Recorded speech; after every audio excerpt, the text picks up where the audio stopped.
दुनिया की इकलौती ऐसी जगह जहां हिंदू चाहकर भी नहीं जा सकते, पर क्यों? और मरे हुए वेल के पास अगर गलती से भी गए तो जान से हाथ धो बैठोगे, पर क्यों? और MRI स्कैन क्यों और कैसे की जाती है, और कैसे रातों रात बर्बाद हो गई नोकिया जैसी बड़ी कंपनी, और हिंदुस्तान और पाकिस्तान के बंटवारे की सच्ची कहानी, असलियत जानकर हैरान रह जाएंगे आप। ऐसे ही फैक्ट जानने के लिए बने रहिए हमारे साथ इस वीडियो के अंत तक। नंबर 6, इंडिया एकमात्र ऐसी जगह है जहां हिंदू ईद में गले मिलते हैं तो मुसलमान होली में रंग में खेलते हैं। पर क्या आपको पता है कि दुनिया में मुसलमानों की एक ऐसी पवित्र जगह है जहां पर हिंदू लोगों का जाना बिल्कुल मना है? पर क्या आप जानते हैं ऐसा क्यों? दरअसल दोस्तों, मक्का और मदीना मुसलमानों का सबसे पवित्र शहर माना जाता है। जिस तरह हिंदू धर्म में ये माना जाता है कि 4 धाम की यात्रा करने से उस इंसान के सारे पाप धुल जाते हैं, उसी तरह मुसलमान में एक बार हज करने से वो अपने सारे पाप धुल लेते हैं। और इसीलिए हर मुसलमान की ये ख्वाहिश होती है कि वो मरने से पहले एक बार जरूर हज पे मक्का और मदीना जाए। एक बार एक महिला ने किसी मुसलमान आलिम से पूछा कि गैर मुस्लिम को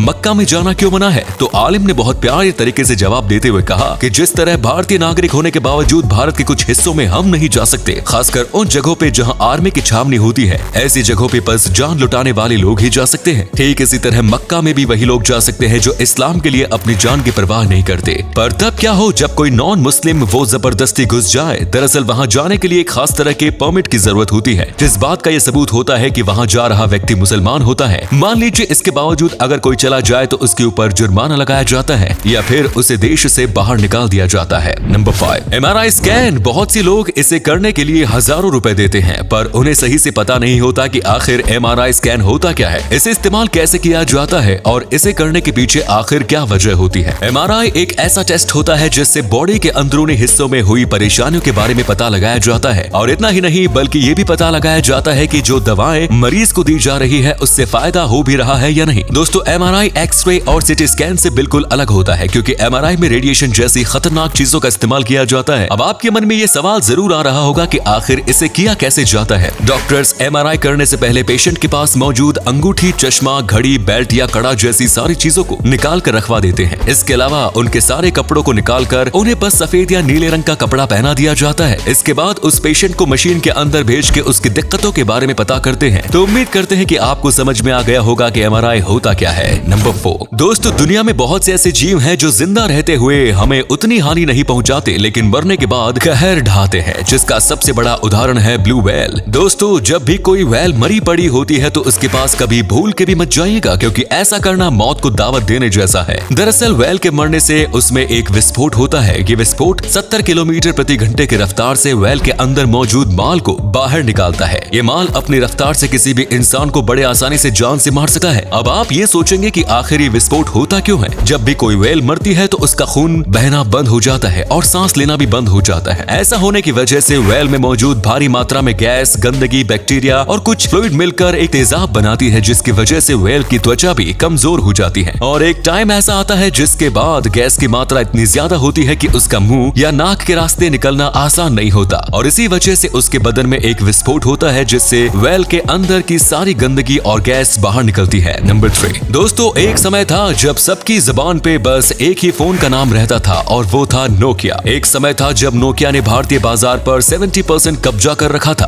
पर क्या आपके दिमाग में कभी ये बात खटकी कि आखिर नोकिया जैसी बड़ी कंपनी अचानक मार्केट से गायब क्यों और कैसे हो गई? दरअसल जब 90 के दशक में नोकिया ने टेलीकॉम में हाथ डाला और टेलीकॉम फील्ड में नोकिया की ग्रोथ बहुत तेज हुई, तो इसी के साथ लोगों का झुकाव हार्डवेयर से सॉफ्टवेयर की तरफ होने लगा और एक तरफ गूगल, एप्पल जैसे नए प्लेटफॉर्म भी आना शुरू हो गए, जो कि नोकिया की ही कीमत पर नोकिया से ज्यादा फीचर वाले फोन लॉन्च कर रहे थे। उस समय मार्केट नोकिया कंपनी के समझ से बाहर हो रही थी और यही था वो मोड़ जहां से नोकिया की बर्बादी शुरू हुई, क्योंकि एंड्रॉइड ने हर ऐप डेवलपर को ऐसा प्लेटफॉर्म प्रोवाइड किया जिससे सारे डेवलपर एंड्रॉइड के ही प्लेटफॉर्म पर अपने सारे एप्लीकेशन बना रहे थे। ज्यादा घाटा होने की वजह से नोकिया ने अपनी कंपनी को माइक्रोसॉफ्ट को $7 बिलियन में बेच दिया और उन्होंने किसी और को। इसी तरीके से धीरे धीरे लोग इस कंपनी का नाम ही भूल गए। नंबर 2, दोस्तों, ये फैक्ट सुनने में थोड़ा आपको अजीब जरूर लगेगा, लेकिन ये बात बिल्कुल सच है। इनसे मिलिए, इनका नाम है बाबा हरभजन सिंह, जिनकी 1968 में मृत्यु हो गई थी। सिक्किम में ग्लेशियर में दब जाने की वजह से लोगों ने उन्हें तलाश किया, पर वो नहीं मिले और उसके बाद लोगों ने उन्हें भगोड़ा घोषित कर दिया। और कुछ दिन बाद वो अपने दोस्त के सपने में आए और उसे बताया कि वो कहाँ पे दबे हुए हैं। और फिर जब सैनिक उस जगह पर गए तो सैनिकों को उनकी बॉडी एकदम एग्जैक्ट उसी जगह पर मिली। ये इंडिया के एकमात्र ऐसे सैनिक है जो मरने के बाद भी ड्यूटी करते रहे हैं। सैनिकों के सपने में आकर ये दुश्मनों के कई सारी सीक्रेट्स बताते हैं। बाकी सैनिकों की तरह गवर्नमेंट इनका भी वेतन हर महीने इनके घर भेजती थी और जब भी कोई मीटिंग होती तो इनके लिए भी एक कुर्सी खाली रखी जाती थी। इनको रिटायरमेंट 2006 में दी गई। दोस्तों ऐसे ऑफिसर के लिए एक लाइक और सैल्यूट तो बनता है। नंबर 1 दोस्तों, भारत की आजादी का मंजर ऐसा था कि हर भारतीय खुशी से झूम उठा था, पर एक बात जो दिल में आज भी जख्म बना हुआ है वो है हिंदुस्तान और पाकिस्तान का बंटवारा, क्योंकि इस बंटवारे में न जाने कितने अपनी जान गंवा बैठे और कितनों ने अपने एक दूसरे से बिछड़ गए। पर सवाल यह है कि बंटवारा आखिर क्यों और कैसे हुआ। ये बात है तब की जब ब्रिटेन की सरकार में क्लेमेंट एटली को ये उम्मीद थी कि भारत बिना बंटवारे के आजाद होगा, लेकिन ये उम्मीद टूट गई। फिर 3 जून 1947 को क्लेमेंट ने ऑल इंडिया रेडियो पे ये अनाउंस किया कि सदियों से बिखरे हुए जिस हिंदुस्तान को एकजुट किया गया, आशा करते हैं आगे भी ऐसा रहेगा, लेकिन ऐसा हिंदुस्तान के नेताओं को मंजूर नहीं था। इसके बाद पंडित जवाहरलाल नेहरू ने एक इंटरव्यू में बताया कि ब्रिटिश सरकार ने भारत के कुछ हिस्सों को अलग करने का प्रस्ताव रखा है और देश को आजादी करने की बात कही है। उन्होंने ये भी कहा कि इस बात से हम खुश भी नहीं है, लेकिन आगे आने वाले समय के लिए फैसला बहुत सही साबित होगा। और इसी के साथ उन्होंने कहा कि जब रात में पूरा भारत सो रहा होगा तभी भारत जीवन और आजादी की नई सुबह में अपनी आंखें खोलेगा। ये कोई आम सुबह नहीं थी, क्योंकि इस सुबह को देखने के लिए हजारों लोगों ने अपनी जान की कुर्बानी दी थी। इसी के साथ एक दर्द भरी दास्तान भी लिखना शुरू हो रही थी, जो लिखी जानी थी एक लकीर से, और वो थी भारत और पाकिस्तान के बंटवारे की लकीर, जिसने हजारों लोगों की जान ले ली और लाखों लोगों को बेघर कर दिया। तो उम्मीद है आपको आज की वीडियो पसंद आई होगी। अगर हाँ तो इस वीडियो को लाइक करें। इनमें से कौन सा फैक्ट आपको सबसे ज्यादा अच्छा लगा कमेंट्स में जरूर बताएं। इस तरह की और भी इंटरेस्टिंग फैक्ट वीडियोस देखते रहने के लिए चैनल को जरूर सब्सक्राइब करें। धन्यवाद।